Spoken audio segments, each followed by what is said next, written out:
की बुलावा आ जाए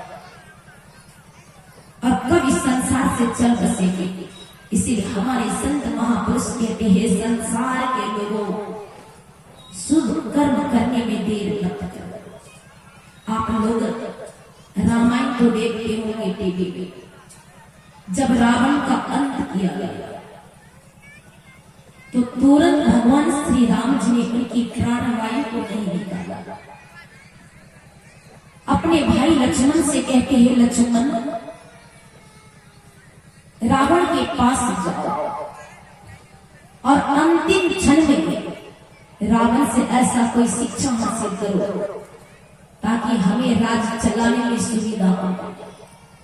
क्योंकि पिता तो रहे नहीं जो राजपाट के बारे में कुछ बताएंगे, राजनीति के बारे में कुछ बताएंगे। इसीलिए रावण विविधता के परे का विद्वान था। जाओ उससे कुछ नीति की बात सीखो। लक्ष्मण जी गया और रावण से कहते हैं कि हे रावण, आप कुछ देर के बाद शरीर का परित्याग कर दोगे, कोई ऐसा उपदेश दीजिए ताकि मेरा भैया और मैं अपना राज्य को संभाल सके। रावण ने कहा, राम को बोला तभी हम कुछ सुनाएंगे। फिर श्री राम जी को बुलाया, श्री राम जी आए और राम जी कहते हैं, रावण कोई ऐसा अच्छा उपदेश दीजिए ताकि मुझे भविष्य में काम आ जाए। तब रावण कहता है, राम शुभम शीघ्र, शुभ काम में देरी मत कीजिए। तब यहाँ प्रश्न खड़ा करता है लक्ष्मण, कहा रावण आप हमें शिक्षा दे रहे हो शुभ काम में देरी नहीं करना चाहिए, पर आपने अशुभ काम क्यों किया? तब रावण कहता, सुनो लक्ष्मण, एक दिन में आकाश मार्ग से चारों ओर घूम रहा था, स्वर्ग की ओर गया, नरक की ओर भी मैं गया। सारे नरक कुंड को जब मैंने देखा तो मुझे बड़ा दुख हुआ।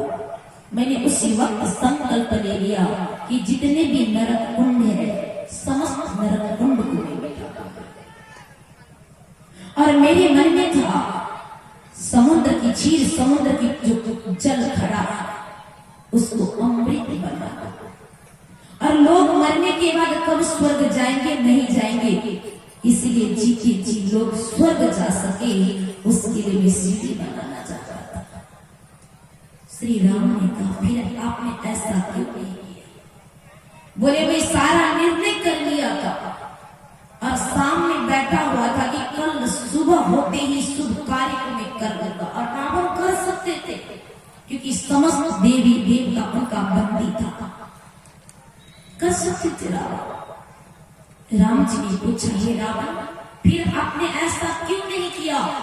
बोले मैं सोच के बैठा था कि सुबह होगा तो यह कार्य मैं शुरू करूंगा, पर रात में ही बात बदल गई। मेरी बहन शूर्पणखा आप दोनों भाइयों के द्वारा नाक कटा और मुझसे कहने लगी कि भैया देखो, आपके राज्य में दो छोटे छोटे कुमार मेरे नाक को काट देते हैं। आप मेरे वीर भैया हो, यदि अपनी बहन का प्रतिशोध नहीं ले पाओगे तो पूरा दुनिया आप सभी भाइयों के ऊपर हंसेगी। कहते हैं न, संगति का रंग लगता है। शूर्पणखा ने इतनी अशब्द का प्रयोग करने लगी अपने भैयाओं के पास। रावण को भी सहन नहीं हुआ। उसी समय रावण ने संकल्प ले लिया कि बहना, उस शुभ काम को मैं बाद में करूंगा, पहला तो दोनों भाई को तो अपना लपेट में चपेट लूंगा। और सुबह होते शुभ काम को छोड़कर मैंने भगवान आपसे प्रतिशोध लेने की भावना को ठान लिया और माता का हरण कर लिया।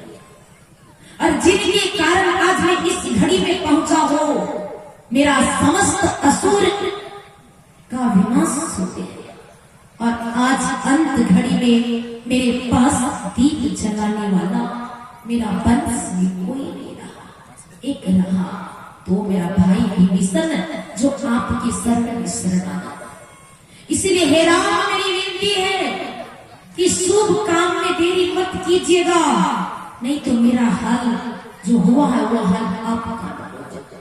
इसीलिए मैं अंतिम क्षण में आपको उपदेश देता हूँ, शुभम शीघ्रम। यदि मन में कुभाव जागृत हो तो उसको टालते रहे, टल जाए, पर शुभ काम में आप देरी विचार कर सकते। वह रावण जो भगवान से प्रतिशोध की भावना को लिया था, वह रावण भी अंत घड़ी में श्री राम को यही उपदेश करते।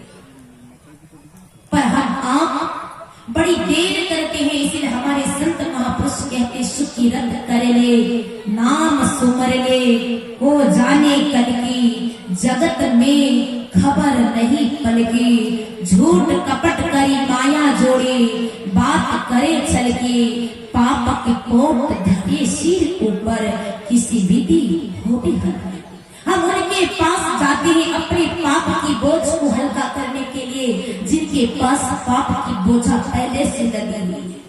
अरे उनके पास चलिए जिनके पास पाप का बोझा नहीं है, और हमारे जीवन को चंगा कर दे, हमारे जीवन को बना दे। और वह प्रभु नाम का सुमिरन कैसा, मीराबाई कहती पायो जी मैंने नाम रतन धन पायो, वस्तु अमोलक दियो मेरो सतगुरु, कृपा कर अपनायो, पायो जी मैंने नाम रतन धन पायो। सुनते इस भजन के बाद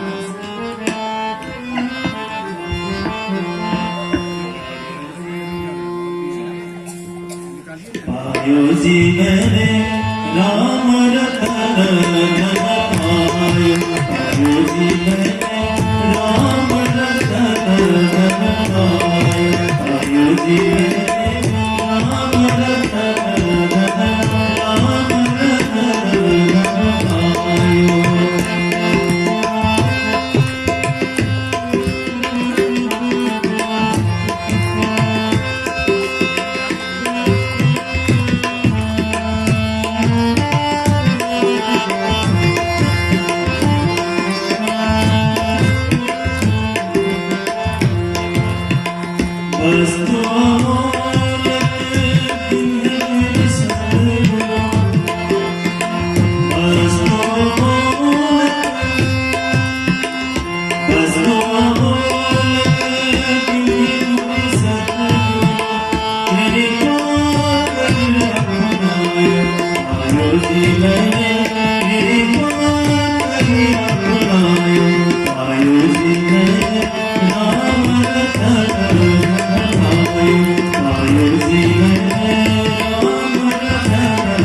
हर साल कोई